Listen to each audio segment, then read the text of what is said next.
Bonjour à tous, je suis ravi de vous voir. Je suis reconnaissant de voir votre visage le dimanche. Aujourd'hui, nous allons lire Jean chapitre 4.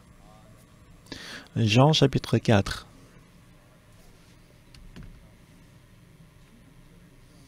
Jean chapitre 4 à partir des versets 7.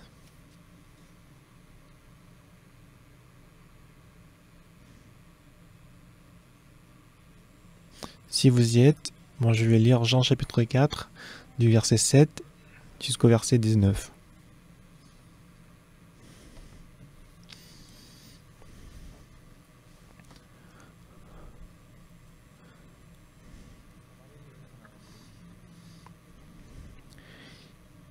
Une femme de Samarie vint puiser de l'eau et Jésus lui dit « Donne-moi à boire ».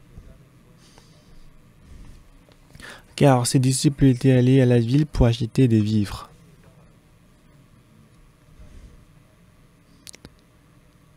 La femme samaritaine lui dit « Comment toi, qui es juif, me demandes-tu à boire, à moi qui suis une femme samaritaine ?»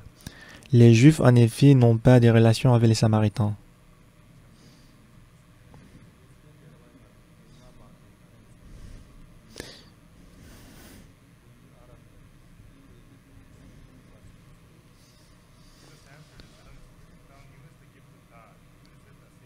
Et Jésus lui répondit, si tu connaissais le don de Dieu et qui est celui qui te dit, donne-moi à boire, tu lui aurais toi-même demandé à boire et il t'aurait donné de l'eau vive. Seigneur, lui dit la femme, tu n'as rien pour puiser et le puits est profond. D'où aurais-tu donc cette eau vive? Es-tu plus grand que notre père Jacob qui nous a donné ces puits et qui en a bu lui-même, ainsi que ses fils et ses troupeaux? Jésus lui répondit, quiconque boit de cette eau aura encore soif.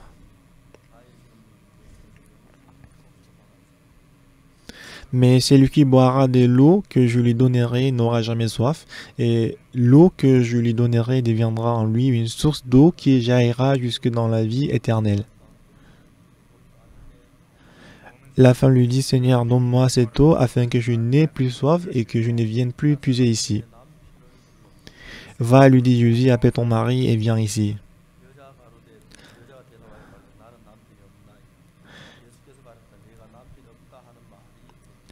La femme répondit, je n'ai point de mari, et Jésus lui dit, tu as eu raison de dire, je n'ai point de mari.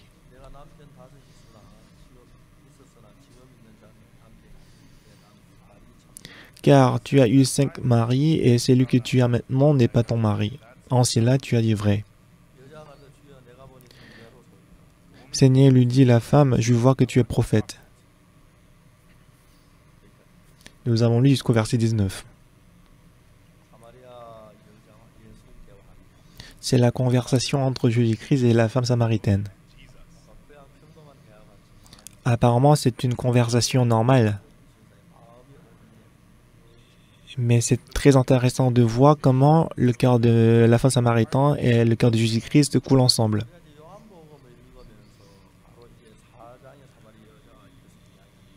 Et en lisant Jean, le livre des Jean, dans Jean chapitre 4, on va voir le dialogue entre Jésus-Christ et la femme samaritaine. Mais Jean chapitre 3, il y a une conversation entre Jésus-Christ et Nicodème. Mais il y a une grande différence entre la conversation qui se trouve chapitre 3 et chapitre 4.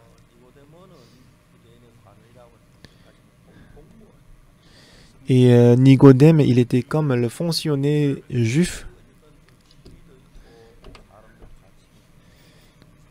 Il était quelqu'un de haut placé qui avait le statut social et qui enseignait les autres. Alors qu'il est haut placé devant Jésus-Christ, il n'est rien du tout. Mais puisqu'il était bien traité, il pensait qu'il était haut placé. C'est vrai que son cœur était plus haut placé que les autres. Par contre, cette femme, en lisant la Bible en détail, elle avait 5 maris et qui vivait actuellement avec le 6e mari.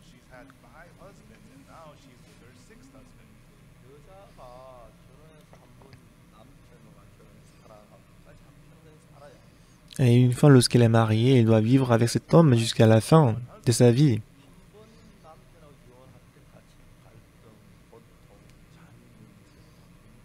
Il y a au moment où on divorce avec le mari, le problème des enfants, le problème qu'elle va avoir avec son mari, c'est grave. Et actuellement, la Corée du Sud, le problème de divorce est vraiment grave. Mais aujourd'hui, le nombre de divorces augmente de plus en plus et il y a des gens qui en souffrent.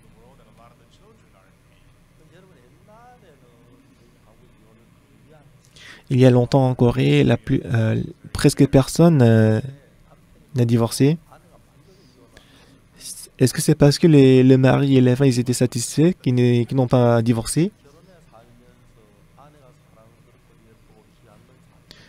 C'est vrai qu'après le mariage, la femme elle est précieuse, elle est aimable. Mais je crois que c'est pas à tout le monde que la femme, et ce n'est pas que tout le temps elle est précieuse. Et c'est ça pareil pour le mari aussi et la femme. Elle aime beaucoup son mari parce qu'il gagne de l'argent, il la traite bien. Mais beaucoup de fois, quand moi-même je me regarde, des fois moi-même ne me plaît pas. Est-ce que c'est pareil pour vous? De temps en temps, vous-même vous ne plaisez pas? Et comment le mari et la femme peuvent avoir toujours le même cœur? Lorsque le cœur est différent, il y a des couples qui conversent et qui s'en sortent, mais il y a des gens qui divorcent.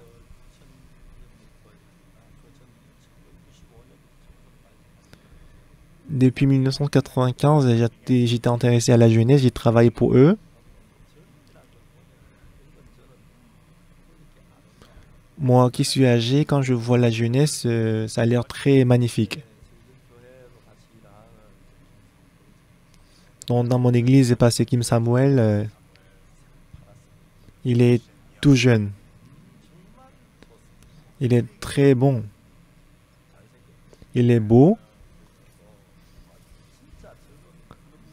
Et tellement la jeunesse est bonne. Mais être vieux, c'est pas forcément mauvais. Mais quand on entre dans le monde de la jeunesse, c'est tout frais, ils sont brillants, ils sont très motivés, énergétiques. Et étant vieux, de temps en temps, j'ai envie la jeunesse. Et je suis très content de vivre avec les jeunes autour de moi. Et en réalité, est-ce que les jeunes vont aimer la personne âgée comme moi? Non. Et en plus, je les reproche tout le temps. Et que je ne les comprenne pas. En tout cas, dans notre vie, parce que le couple divorce, j'ai vu plusieurs fois que les enfants souffrent à cause de ça.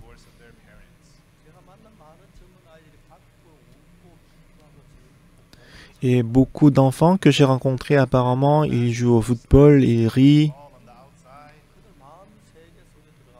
Mais quand on entre dans le monde du cœur, il y avait beaucoup d'enfants qui voulaient même tuer sa belle-mère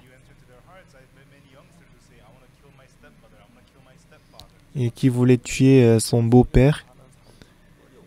Et les gens qui vivent dans cette souffrance, c'est très difficile.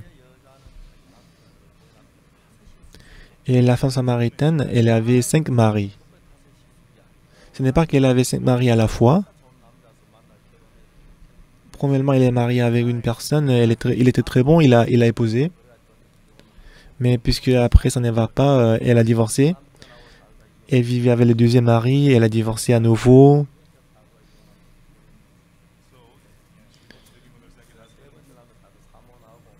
Donc troisième mari, il a divorcé avec. Et entre-temps, elle aurait dû traverser le moment très difficile. Mais la Bible est très intéressante. Jésus-Christ était autour de la puits de Samarie et elle est venue pour puiser de l'eau. Et Jésus-Christ a demandé, donne-moi à boire.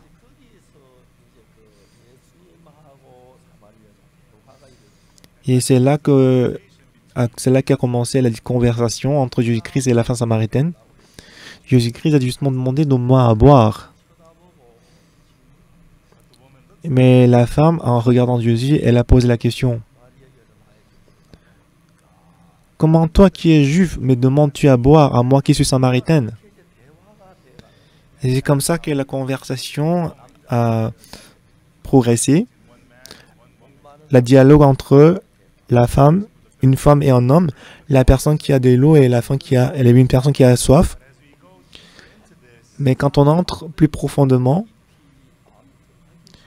et quand on entre dans le cœur de l'homme profondément, Jésus-Christ a dit, si tu connaissais celui qui te dit donne-moi à boire, tu lui aurais toi-même demandé à boire et il t'aurait donné de l'eau vive. La femme a pensé, s'il peut donner de l'eau vive, pourquoi il me demande à boire?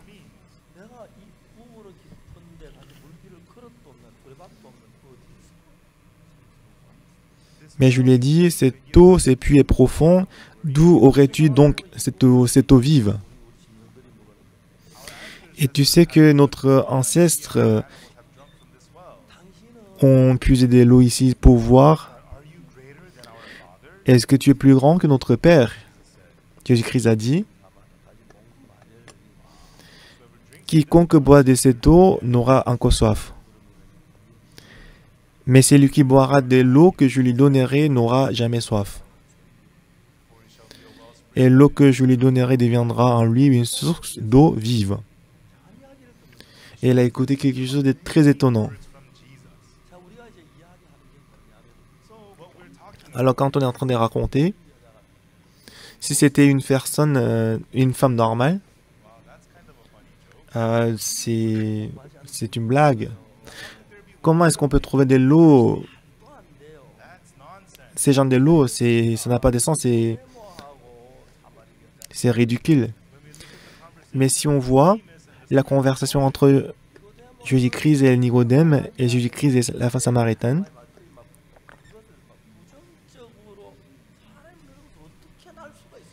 lorsque Jésus-Christ a dit à Nicodème, on doit être né de nouveau, mais il a accepté ces paroles d'une manière négative. Comment une personne peut entrer dans le sein de sa mère et renaître? Mais le cœur que la femme samaritaine avait,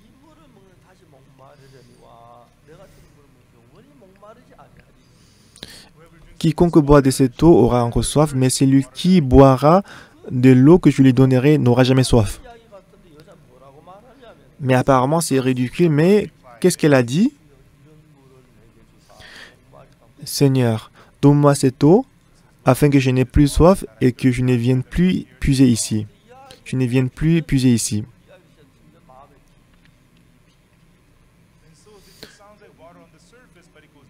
Donc apparemment, c'est une chose superficielle, mais elle entre de plus en plus dans le cœur de Jésus-Christ.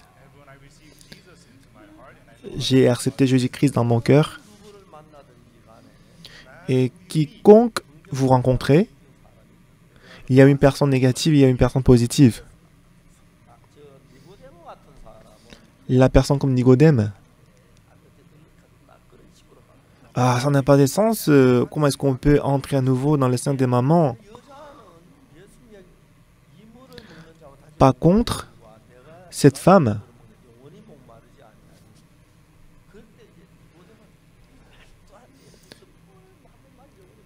quand Jésus-Christ a dit « Quiconque boit de cette eau aura encore soif, mais celui qui boira de l'eau que je lui donnerai n'aura jamais soif. » Si c'était Nicodème qui écoute ces paroles, il aurait dit « Pourquoi ça n'a pas de sens? Comment est-ce qu'on peut ne pas avoir soif ?» Mais cette femme était complètement différente. Elle a dit « Seigneur, donne-moi cette eau afin que je n'ai plus soif et que je ne vienne plus puiser ici. » Jusqu'à présent, elle a changé 5 fois le mari, n'est-ce pas? Et que maintenant, elle vit avec son 6e mari, mais ce n'était pas son vrai mari. Voilà pourquoi Jésus-Christ est devenu dans son cœur le mari. C'est ce que dit la Bible. Si vous écoutez ce que dit cette femme, premièrement, elle a épousé le premier mari en vivant avec lui, elle a divorcé. Elle avait beaucoup d'espoir pour le deuxième mari, mais elle a divorcé. Ainsi, elle a divorcé 5 fois. Elle aurait dû avoir beaucoup de blessures dans son cœur et qu'elle aurait eu beaucoup de souffrances dans son cœur.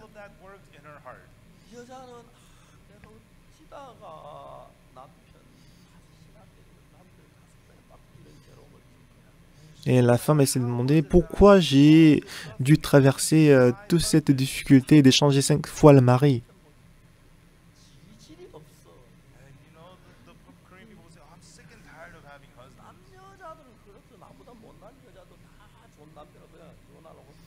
Ben, les femmes qui sont pires que moi et vivent avec son mari, mais pourquoi je dois rencontrer autant de difficultés? Mais je pense que je n'ai pas vraiment bénédiction concernant le mari. Je n'ai pas de chance. Alors, en imputant toute la responsabilité à elle-même, elle dit, bah, j'avais essayé à tout prix de vivre avec mon premier mari. À tout prix, moi, je voulais vivre avec le premier mari. Mais elle avait les blessures, elle avait la souffrance dans son cœur.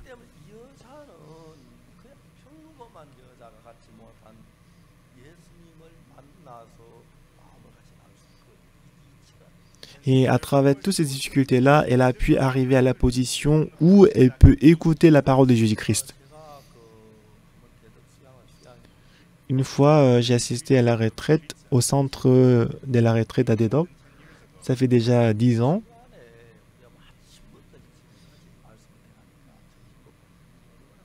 Puisque depuis le matin jusqu'au soir, on prêchait la parole. Après le déjeuner, j'ai joué au football. Puisque je suis âgé, je ne peux pas jouer au football violemment. Je me tiens sur place et que s'il y a des ballons, je tire le bal. Et il y avait une dame qui est venue me voir. Et elle a dit qu'elle est venue avec un membre de sa famille. Moi, je ne peux pas dire non. Je voulais jouer au football. Mais parce que moi, je suis pasteur, vous voyez. Je suis allé faire l'entretien avec elle. C'était une maman et sa fille. Et je pense que sa fille, elle avait 23 ans.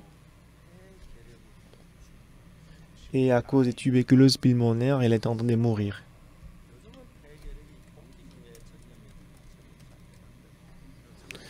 Et tuberculose pulmonaire, c'est très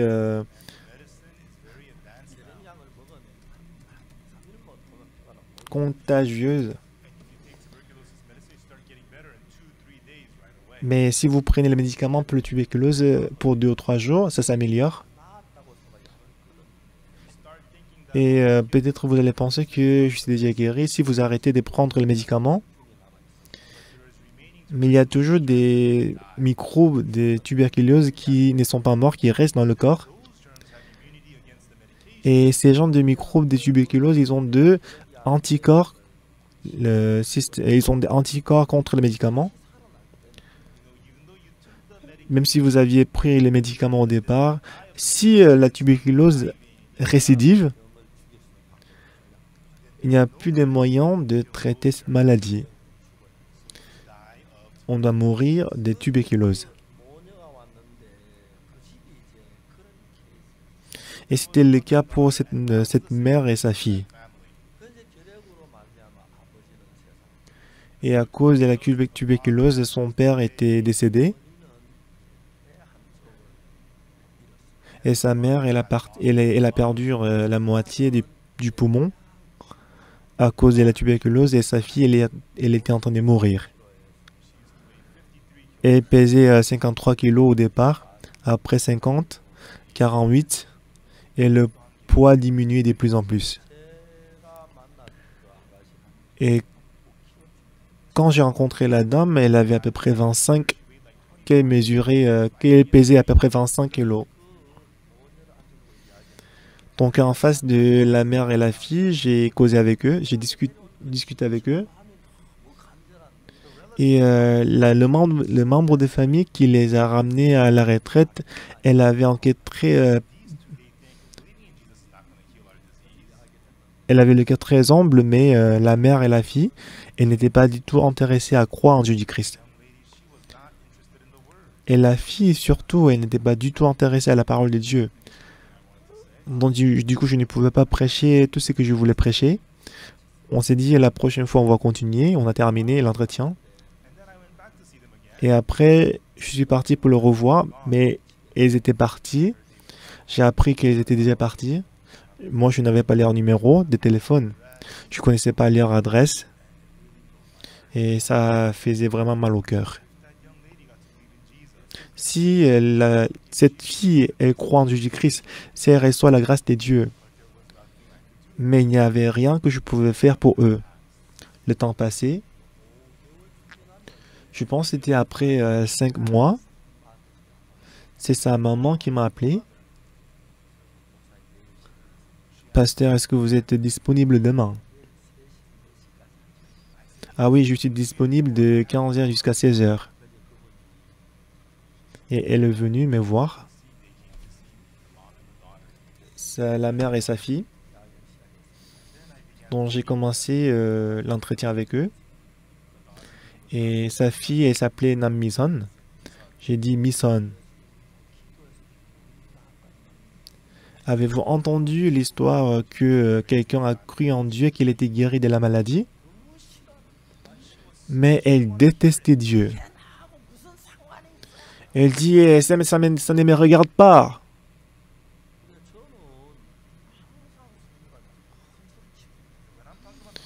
Quand je parle de la Bible, je crie souvent. Mais devant ces genre de personnes, moi, je ne savais pas quoi dire. Moi, vraiment, franchement, je ne savais pas quoi dire et quoi faire. Et moi, je peux leur dire, sors!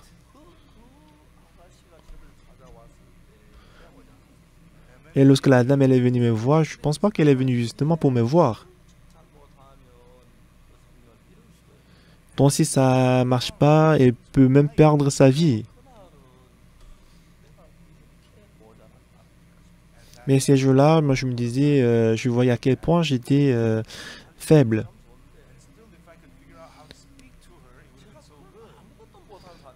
Bah si je peux la convaincre, ça sert à bien, mais je ne savais pas quoi dire, je ne pouvais rien faire.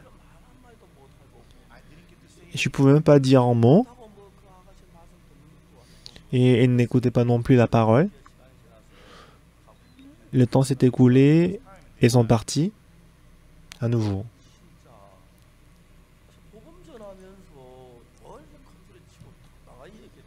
Quand je prêchais l'évangile, toujours j'avais l'assurance dans mon cœur, j'ai crié.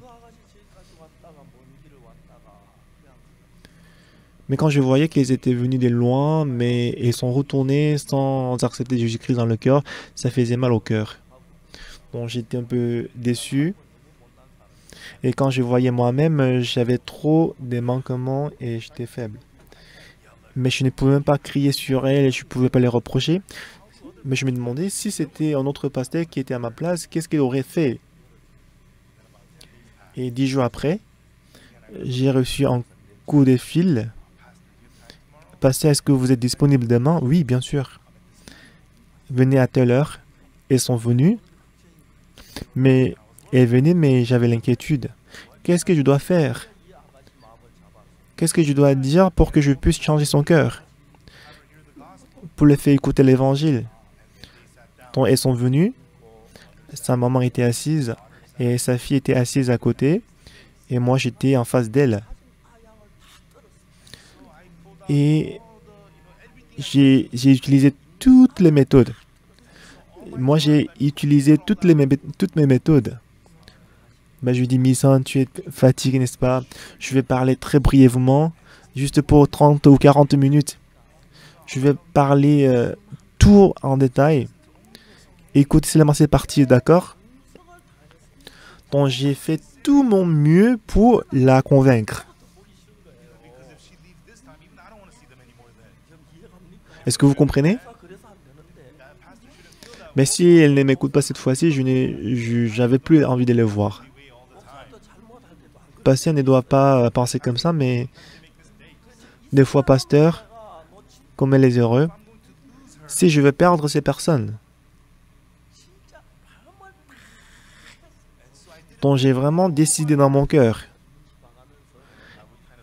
Et j'ai regardé la fille, j'ai vérifié son visage, est-ce qu'elle est fâchée? Et j'ai prêché l'évangile. Donc j'ai prêché l'évangile pendant 1 heure de temps. Ah, tu sais, j'étais soulagé. Ah, j'ai fini de prêcher l'évangile. Moi, je voulais écouter sa réponse. J'ai prêché pendant 1 heure. Est-ce qu'elle a vraiment écouté ma parole? Donc j'ai demandé à la fille, Misan, est-ce que tu comprends ce que je viens de dire? Est-ce que tu crois? Oui, j'y crois. Moi, cette fois-ci, moi-même, je ne pouvais pas le croire. Mais comment tu crois ça alors qu'il y a quelques jours, tu n'étais pas comme ça? Mais elle a dit qu'elle croyait maintenant. Mais j'ai l'impression que quelque chose n'allait pas. Donc j'ai demandé à la mère de Misan. Et maman de Misan, est-ce que vous croyez aussi, vous?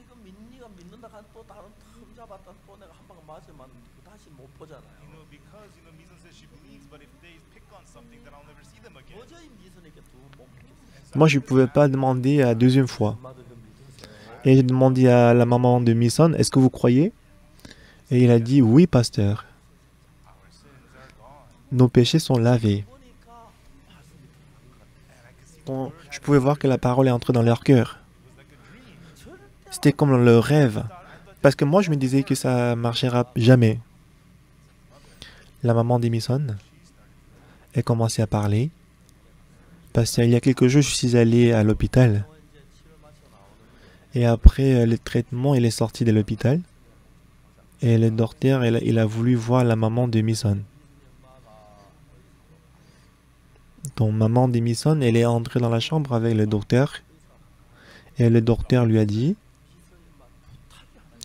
maman d'Emison, j'ai un service à te demander. Ne viens plus aller à l'hôpital. On ne peut rien faire dans l'hôpital.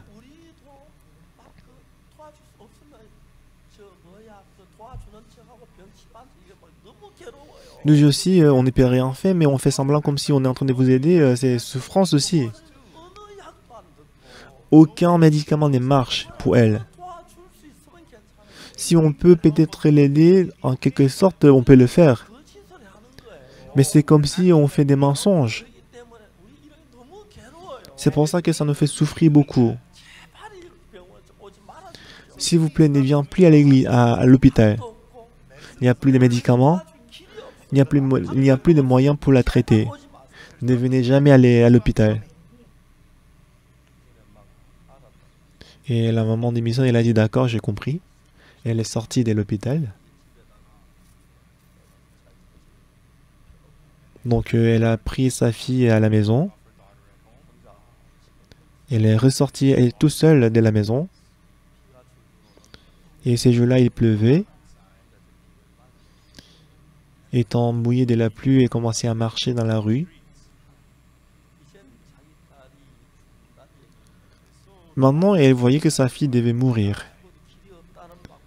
Et elle comprenait qu'il n'y a plus de moyens pour la traiter. Au moins, lorsqu'elle allait à l'hôpital, elle avait petit espoir. Mais maintenant, elle doit faire face à la mort de sa fille. Elle était très triste.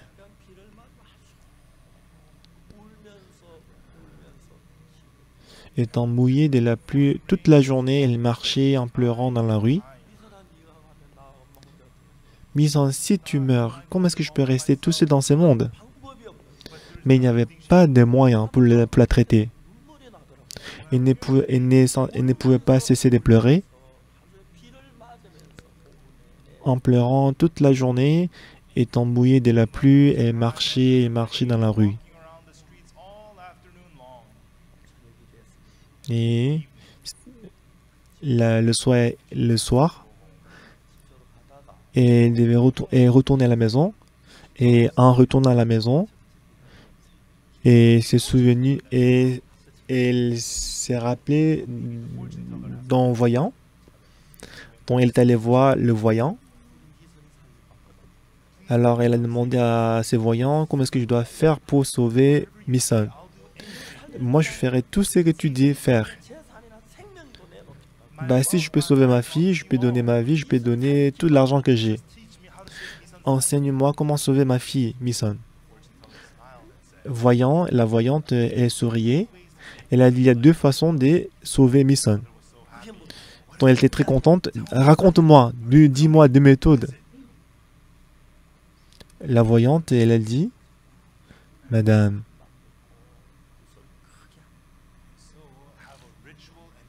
tu dois faire un rituel. Tu dois faire un rituel. Et que Mison, elle doit recevoir l'esprit. Et si Mison, ta fille, devient voyante, elle ne mourra, elle ne mourra pas. Et dans le cœur des mamans, même si ma fille devient voyante, mais je dois la sauver. Mais dans son cas, elle s'est dit, bah, mais je dois rendre ma fille voyante, mais je les déteste, je ne veux pas.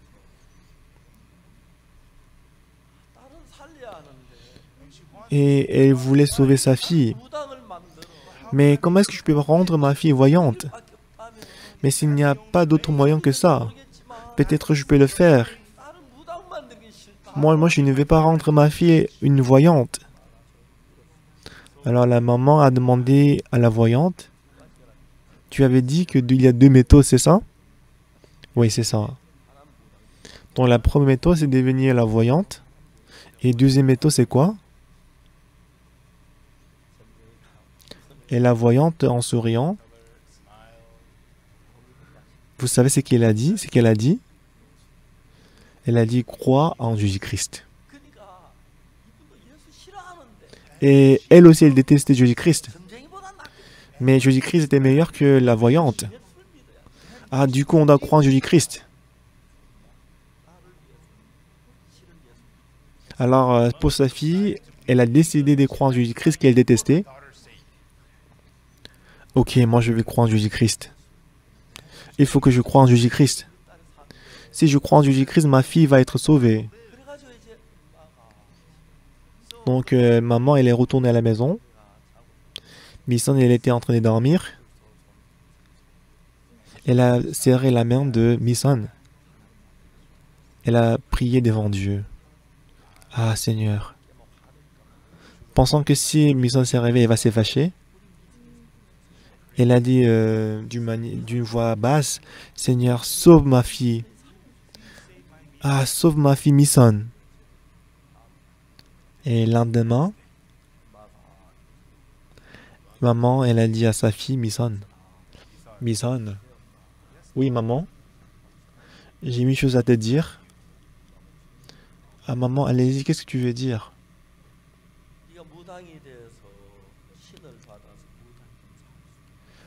On m'a dit que si tu deviens voyante, tu peux être guéri.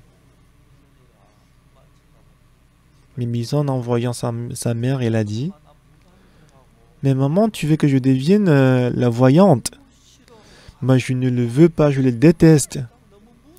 Mais j'en ai peur, moi, je ne veux pas devenir la voyante. Ah, ça faisait mal au cœur du maman. Et maman a dit, bah ok. Moi, je savais que tu aurais dit ça. Donc, qu'est-ce qu'on peut faire? Mais la voyante a dit que si tu deviens la voyante, la sorcière, tu peux vivre. Mais sinon, si tu ne veux pas devenir la voyante, tu dois croire en Jésus-Christ. Mais tu n'aimes pas trop les Jésus-Christ, donc tu dois devenir la voyante, la sorcière. Mais sa fille, elle dit, bah, Jésus-Christ est meilleur que la voyante, le sorcier. Moi, je vais croire en Jésus-Christ. Maman, je ne déteste pas Jésus-Christ. Je vais croire en Jésus-Christ. Maman, je vais croire en Jésus-Christ.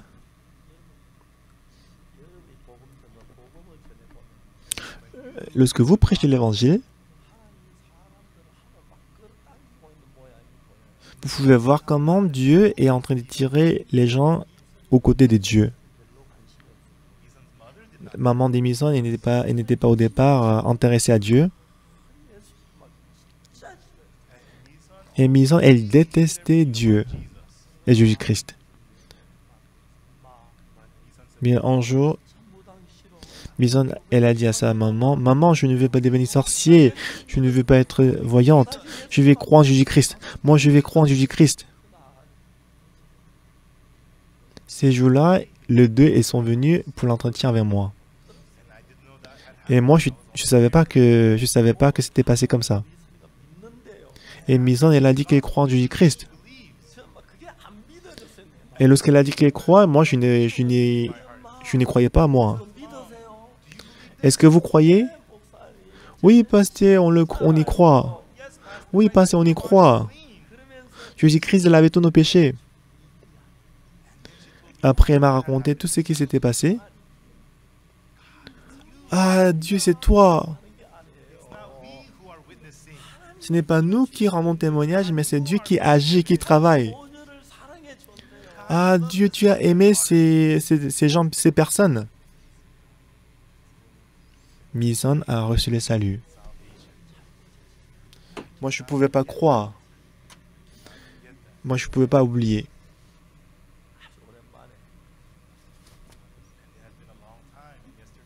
Hier, j'ai appelé la maman de Mison. J'ai causé avec elle. J'ai discuté avec elle. Elle était au volant. Non, j'ai dit aujourd'hui, je vais raccrocher. La prochaine fois, je vais t'appeler.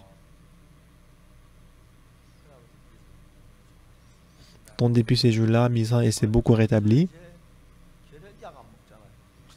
Maintenant, elle ne prend plus les médicaments contre la tuberculose. Vous savez que le médicament contre la tuberculose affecte beaucoup l'estomac. Comme elle ne prenait pas de médicaments, son estomac s'améliorait. Et après, j'ai eu une conférence à l'université de Chungnam. Quand j'ai donné la conférence, la maman et Mison, elles étaient au fond, qui m'attendaient. Après, je suis entré dans la chambre avec eux, avec elle. Et Mison, elle s'est beaucoup rétablie. J'ai dit à la maman de Mison. Je leur ai demandé comment elle vivait. Et elle a dit qu'elle a reçu beaucoup de possessions de leurs parents. Et j'ai dit à la maman de Mison qu'il faut acheter beaucoup de choses délicieuses pour elle. Mais maman a dit, bah, ces jours-ci, je m'inquiète beaucoup parce qu'elle mange trop. Et sa fille, Mison, a dit, bah, il n'y a pas de problème, maman, je digère bien, je peux beaucoup manger.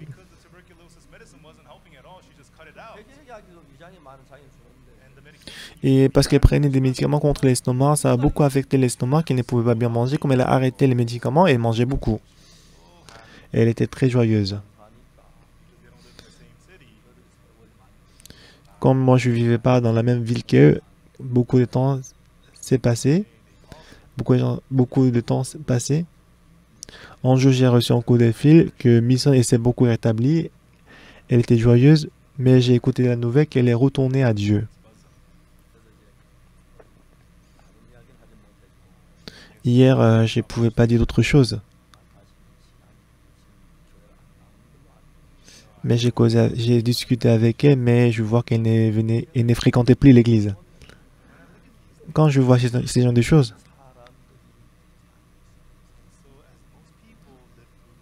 beaucoup de gens dans ce monde, et beaucoup de gens, ils utilisent la méthode humaine.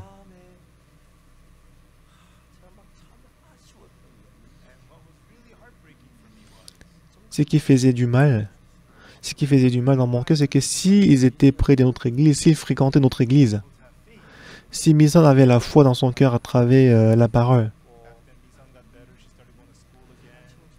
en ce moment-là, lorsqu'elle a reçu le salut, elle serait beaucoup rétablie, et elle allait à l'église, elle allait à l'école. Mais après cela, si on aurait pu conduire Mison pas la parole, parce qu'elle ne venait pas à l'église et que moi je n'étais pas dans dans la même ville qu'elle.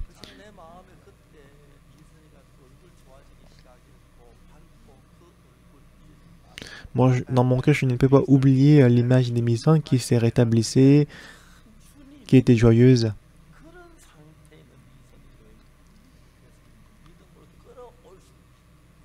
Jésus-Christ est Dieu, il est capable de tirer Mison aux côtés de Dieu.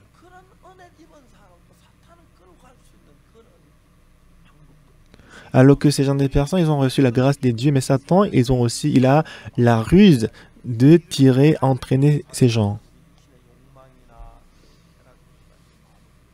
Satan, il entraîne notre cœur à travers les désirs et le plaisir de l'homme.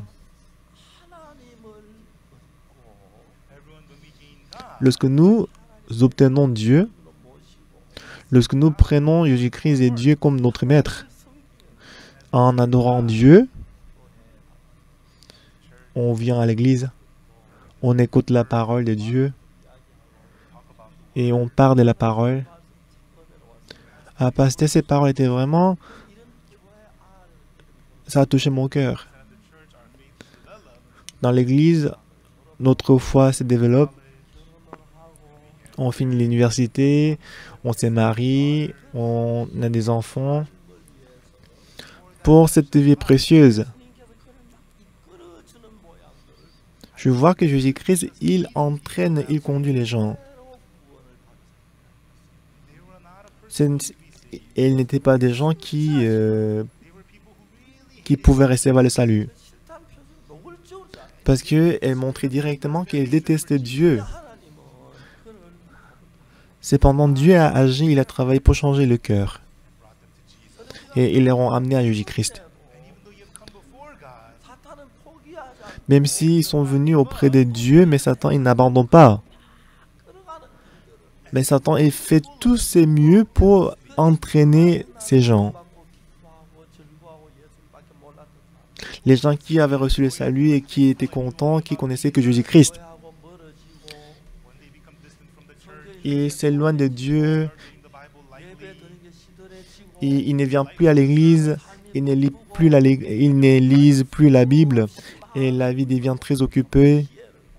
Et Satan, ayant la sagesse plus élevée que nous,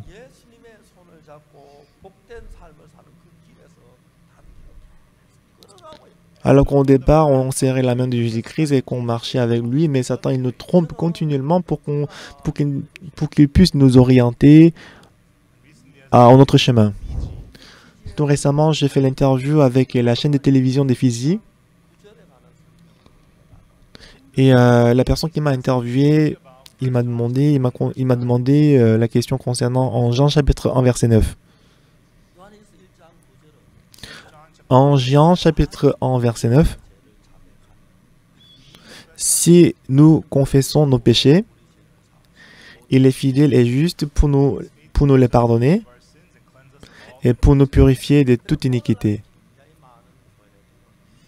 Aujourd'hui, beaucoup d'églises,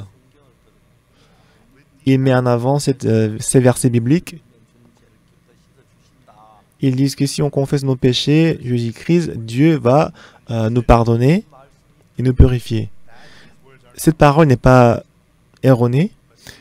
C'est vrai, mais c'est une partie. C'est juste une partie.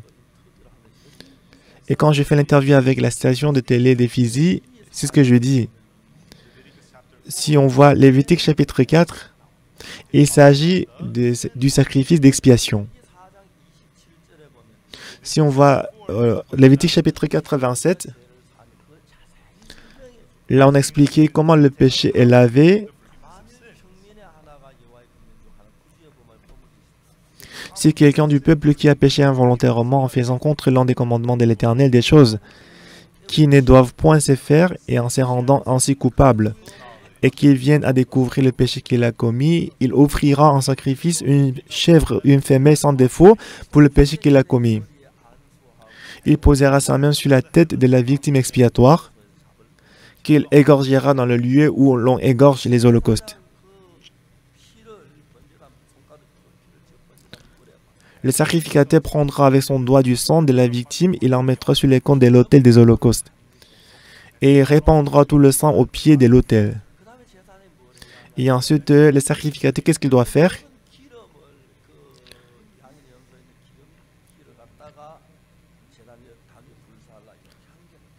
Le sacrificateur ôtera toute la graisse, comme on ôte la graisse du sacrifice d'action des grâces, et la brûlera sur l'autel. C'est ainsi que le sacrificateur fera pour cet homme l'expiation. Il lui sera pardonné.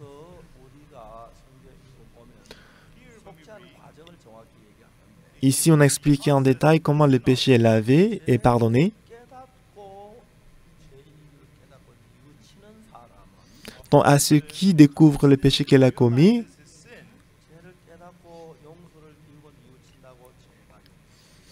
même si on découvre le péché, même si on confesse le péché ne va pas être pardonné.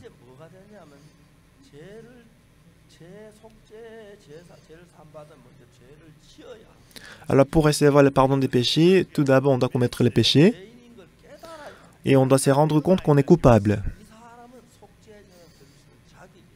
Et cette personne est qualifiée de donner le sacrifice d'expiation. Et ensuite, qu'est-ce qu'on doit faire? On doit ramener une chèvre sans défaut. On doit transférer les péchés à cette chèvre. Et on doit l'égorger et qu'on doit mettre son sang sur les cônes de l'autel. Et qu'on doit brûler toute la graisse sur les cônes de l'autel, sur l'autel. À travers cette méthode, ce processus, que le péché est pardonné. Si vous ne regardez que en Jean chapitre 1, verset 9, si on confesse nos péchés, il est fidèle et juste pour nous pardonner et nous purifier de toutes les iniquités. Ce n'est pas erroné, c'est vrai.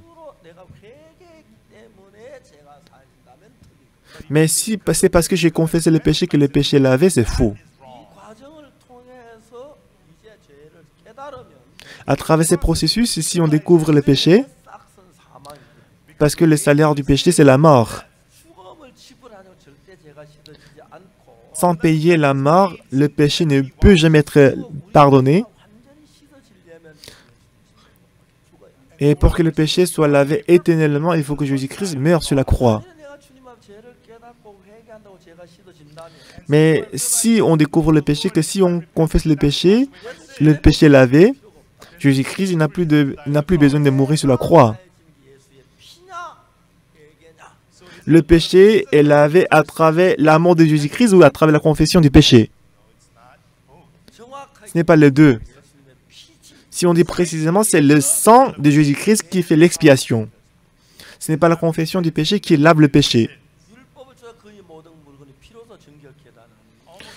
Selon la loi, toutes choses sont purifiées à travers le sang. C'est Hébreux chapitre 9, verset 22, n'est-ce pas?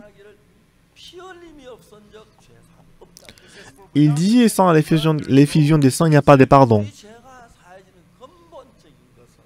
Donc comment est-ce que le péché est lavé fondamentalement?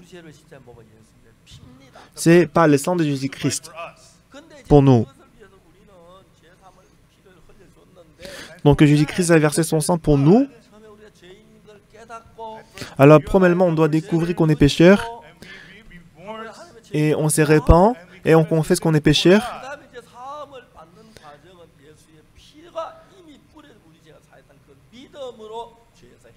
Et ensuite, on peut être affranchi du péché à travers la foi en Jésus-Christ, que le sang était déjà versé pour nous. Donc, pendant l'interview avec l'émission de télé des Physi, j'ai expliqué ça précisément. Mais ce qui est reconnaissant,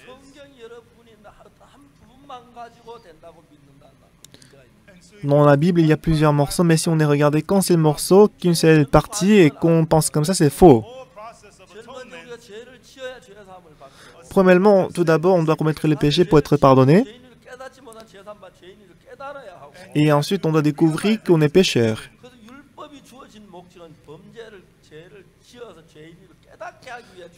Donc, la raison pour laquelle Dieu nous a donné la loi, c'est pour nous d'avoir la connaissance du péché. Alors, on doit premièrement découvrir qu'on est pécheur. On doit se repentir. Et ensuite, en ce qui concerne le pardon du péché, la confession des péchés, c'est juste une partie des pardons du péché. C'est le sang de Jésus-Christ sur la croix qui lave le péché. Parce que Jésus-Christ a versé son sang sur la croix. Quand on découvre qu'on est péché, quand on confesse les péchés, et au moment où on accepte le sang de Jésus-Christ par la foi, le salut parfait peut être accompli. C'est vrai qu'aujourd'hui, il y a beaucoup de gens qui vont à l'église et qui confessent les péchés pour le pardon des péchés. Mais ils ne savent pas exactement que le sang de Jésus-Christ a lavé les péchés. Par la bouche, bien sûr, ils disent que le sang de Jésus-Christ a lavé les péchés. Si le sang de Jésus-Christ est versé pour nos péchés, c'est sûr que mes péchés sont lavés. Alors que Jésus-Christ est mort sur la croix, mais si le péché est resté, on peut dire que Jésus-Christ a échoué.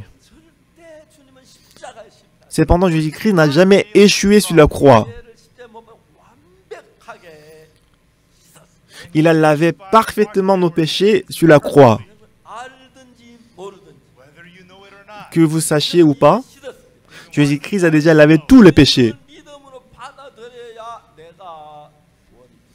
Et on doit accepter ça par la foi pour que le salut soit accompli dans mon cœur. Ah, Jésus-Christ a lavé tous nos péchés. Ah, moi, je suis devenu juste. Ah, moi, j'ai reçu le salut.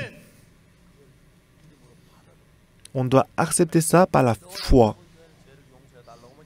Mais aujourd'hui, beaucoup d'églises, la plupart des églises, elles demandent le pardon des péchés. Aujourd'hui et demain, à chaque fois qu'ils baissent la tête, ils demandent le pardon des péchés. Ce n'est pas qu'on doit demander le pardon des péchés. On a confessé qu'on était pécheurs. Je suis une personne méchante. Je suis très méchant. On se répand. Et ensuite, ce dont on a besoin, à Jésus-Christ est mort sur la croix pour mes péchés. Moi, je ne le savais pas, mais c'est maintenant que j'ai compris. Jésus-Christ nous a affranchis du péché. Il a lavé mes péchés plus blancs que la neige. Lorsque la foi entre dans votre cœur, vous pouvez accepter le salut comme le vôtre. Aujourd'hui, de nombreuses personnes vont à l'église. Ils disent que Jésus-Christ a lavé le péché. Mais en disant tout ça, ils disent qu'ils sont pécheurs. C'est problématique, n'est-ce pas? Et bien qu'ils disent que Jésus-Christ a lavé le péché sur la croix, mais quand ils disent qu'ils sont pécheurs, quand ils disent qu'ils sont péchés, ça veut dire que le péché est toujours là dans le cœur. Moi, j'étais pécheur, mais Jésus-Christ a lavé le péché. Lorsque c'est fait, ça veut dire que nous devons devenir justes. Amen. Amen. C'est ce que la Bible dit. Jésus a été livré pour nos offenses et qu'il est ressuscité pour notre justification. Jésus nous a déclarés justes. Même en Corinthiens chapitre 6,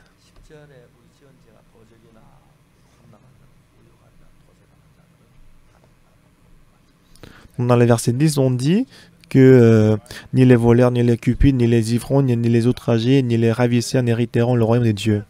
Mais verset 11, qu'est-ce qu'elle écrit? Et c'est là ce que vous essiez, quelques-uns de vous. Mais vous avez été lavés, mais vous avez été sanctifiés, mais vous avez été justifiés au nom de Jésus-Christ et par l'Esprit de notre Dieu. Donc ici, il dit qu'on a commis tel péché.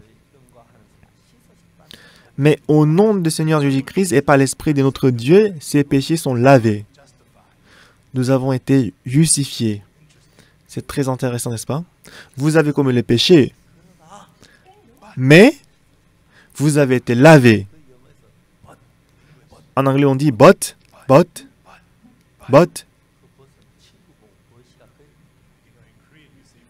Bon, en coréen, on dit ami, bot, mais c'est pas ça ce que je veux dire.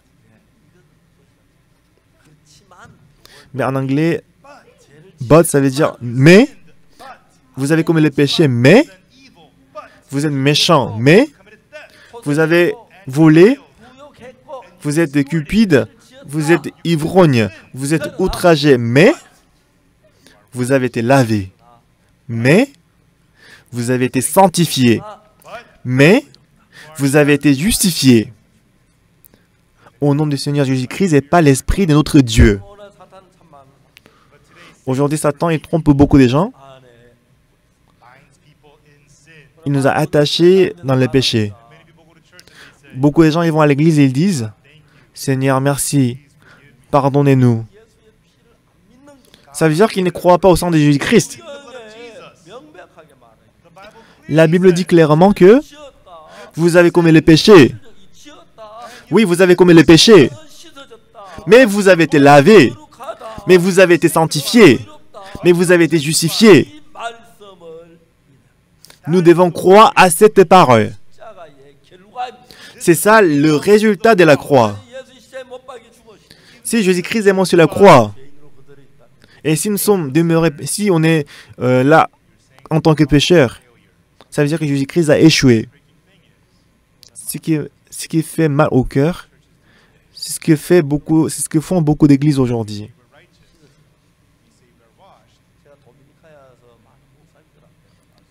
Une fois, j'ai prêché la parole devant plusieurs pasteurs en Dominique, République des Dominiques.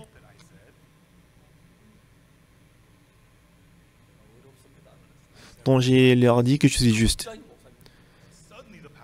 Mais tout à coup, il y avait un pasteur. Pasteur, j'ai une question, j'ai une question.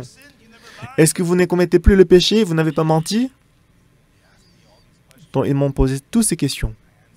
Mais je leur ai répondu. Oui, j'ai volé beaucoup de choses. J'ai beaucoup menti.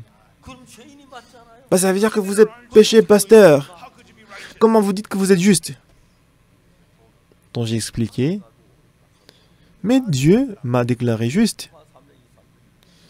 Donc si on lit Romains chapitre 3, verset 23, tous sont péchés et sont privés de la gloire de Dieu. Et ils sont gratuitement justifiés par sa grâce, par le moyen de la rédemption qui est en Jésus-Christ. Où est-ce qu'on peut trouver la parole qui est plus exacte que ça? On a commis les péchés, mais Dieu nous a sauvés parce que aux yeux de Dieu, on est lavé, on est justifié, on est sanctifié, on est purifié. Si Dieu nous a déclaré juste, on est juste. Si Dieu nous a dit on est saint, on est saint. Si Dieu nous a dit qu'on est lavé, on est lavé.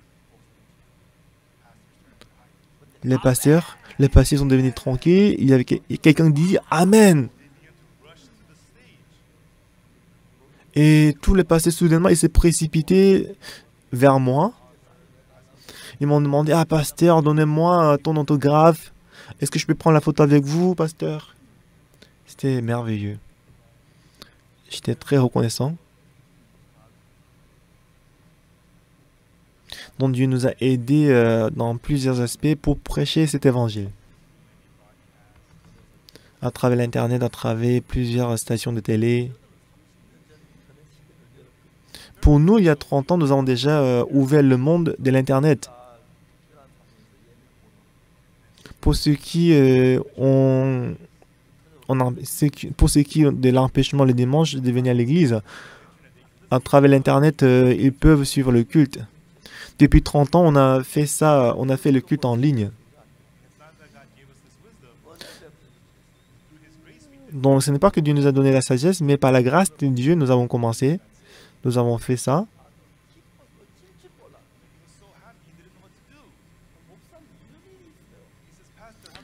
Et pasteur, comment est-ce que ça se passe comme ça?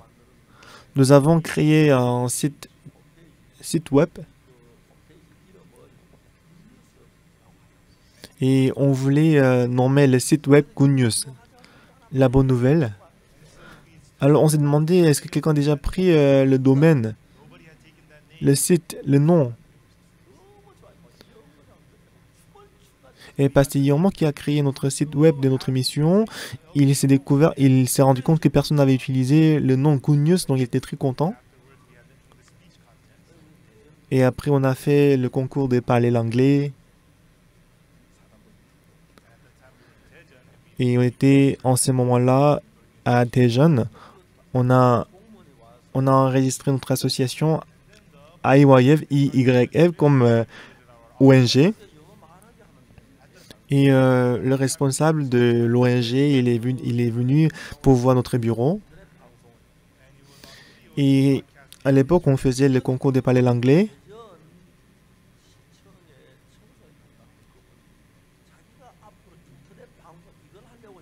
Et en ce moment-là, on avait le concours de parler l'anglais, on a diffusé le final.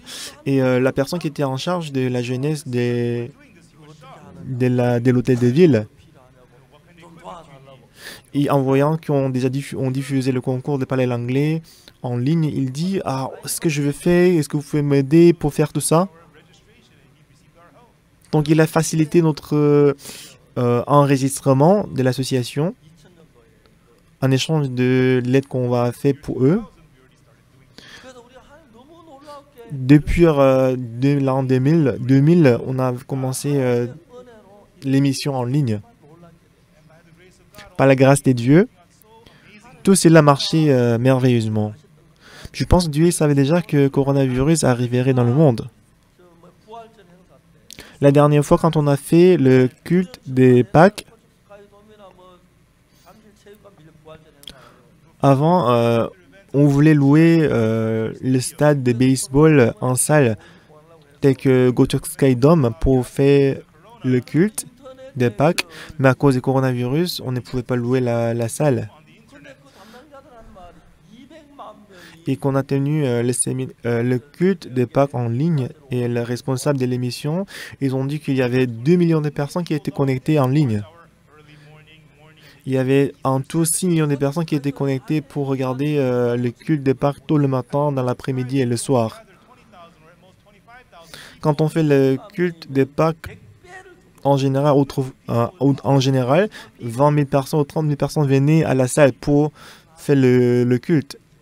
Mais cette fois-ci, à travers l'Internet, plus de 2 millions de personnes étaient connectées en ligne pour écouter la parole. Et la sœur qui interprétait, qui traduisait en espagnol, elle a dit qu'après avoir suivi la parole des cultes de Pâques, plus de 4000 commentaires étaient publiés qui disaient qu'ils avaient reçu le salut. Pendant le culte, elle comptait jusqu'à 33 000 et elle ne pouvait plus compter après le culte. Quand elle a compté, il y avait à peu près 4 000 commentaires qui étaient publiés qui disaient qu'ils avaient reçu le salut. Moi, je ne pouvais pas croire que 2 millions de personnes avaient suivi le culte de Pâques. Parmi les pays espagnols, si 4 000 personnes avaient publié le commentaire disant qu'ils avaient reçu le salut, parce que c'est pas tout le monde, après avoir reçu le salut, il met en ligne les commentaires. Moi, je pouvais croire que c'est vrai qu'à chaque séance, plus de 2 millions de personnes étaient connectées pour écouter la parole. Et après le culte de Pâques, on organisait le séminaire de la Bible en ligne. Et tous les missionnaires de la mission de la Bonne Nouvelle dans le monde entier, ils sont allés voir la station de télé pour diffuser le séminaire. Ils sont allés voir les responsables des stations de télé pour dire est-ce que vous pouvez diffuser le séminaire dans la Bible? Ça n'a pas de sens.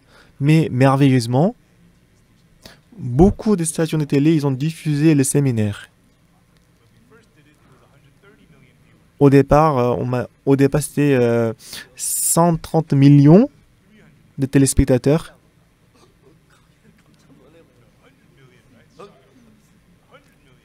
« 100 millions.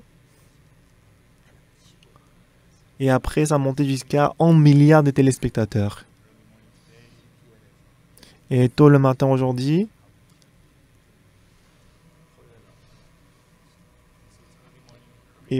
tôt le matin, c'est à 16h de l'après-midi aux États-Unis. Mon sermon a été relayé par la chaîne de télévision américaine CTN. Donc j'étais très reconnaissant. Donc cette émission-là va être diffusée non seulement aux États-Unis, mais dans le monde entier. Et beaucoup des pays ont envoyé l'argent pour sponsoriser notre émission. Et bientôt, on a promis avec la station de télé NLAC qu'on va diffuser notre sermon. Et pour la station de télé TVN, ils m'ont demandé de prêcher la parole pour Israël. Donc après qu'on enregistre le sermon pour le CTN, la chaîne de télévision américaine, on va enregistrer le sermon pour l'Israël. Je suis reconnaissant.